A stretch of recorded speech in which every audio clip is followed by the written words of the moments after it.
જેકેએસની ગુજરાતી વાત તો ભાજપના ઉમેદવાર શોભનાબેન મહેન્દ્રસિંહ બારૈયાની જીત થઈ છે। ધારાસભ્યો સહિત ભાજપના કાર્યક્રમોમાં જીતની ખુશી જોવા મળી રહી છે। શોભનાબેન બારૈયાની જીત થતાં મતદાન કેન્દ્ર પર પહોંચ્યા હતા લોકોના ટોળા। શોભનાબેન બારૈયાની જીત થતાં લોકોમાં ખુશીનો આનંદ છવાયો હતો। જેકેએસની ગુજરાતી સાથે અશોક નાઈ, સાબરકાંઠા।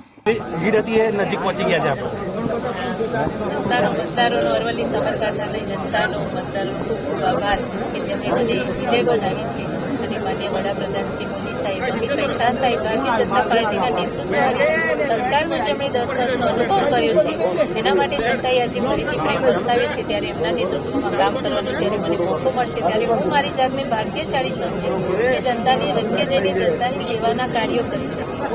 વિરોધ વચ્ચે મોદી સાહેબની છોટી બહેન જીતી। હા, મોદી સાહેબે એવા સમયે મને છોટી બહેન કહી હતી કે જ્યારે મેં મારો ભાઈ 20 દિવસ પહેલાં ગુમાવ્યો હતો અને એવા સમયે જ્યારે મોદી સાહેબે મને છોટી બહેન કીધું ત્યારે એમનું જે પીઠબળ મને લાગ્યું, એમણે જે ભાઈ તરીકેની ભૂમિકા ભજવી હતી એના કારણે જનતાએ ભરોસો મૂકીને મને વિજય બનાવી છે। રાત દિવસ તમે પ્રચાર પણ કર્યો હતો? હા, પ્રચાર પણ અમે કર્યો હતો। અમારી જોડે કાર્યકર્તાઓ, અમારા ધારાસભ્યશ્રીઓ, મંત્રીશ્રી અમારી સાથે જોડાયા હતા। એમનો ખૂબ મને સહકાર મળ્યો।